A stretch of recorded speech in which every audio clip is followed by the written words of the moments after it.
ఈరోజు వినాయకునికి ఎంతో ఇష్టమైన ఉండ్రాళ్ళ పాయసం. ఇక ప్రాసెస్‌లోకి వస్తే ఏం లేదండి, చాలా సింపుల్. ముందుగా బెల్లంని నానబెట్టేసుకొని, కొంచెం బియ్యం పిండి పక్కన పెట్టాలి.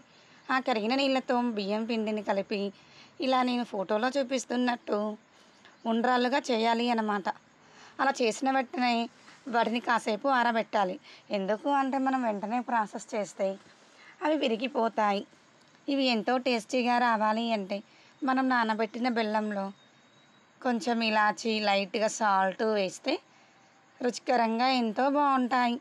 ఇలా ఉండలు ఆరబెట్టడం వల్ల మనం రెసిపీ చేసేటప్పుడు ఆ వేడికి మనం చేసిన ఉండ్రాళ్ళు అనేవి విరిగిపోకుండా చాలా చక్కగా ఉంటాయి.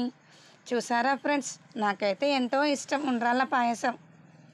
సో, ఈరోజు వినాయక చవితి అనేసి చేశాను. మీరేం చేశారు ప్రసాదాలు?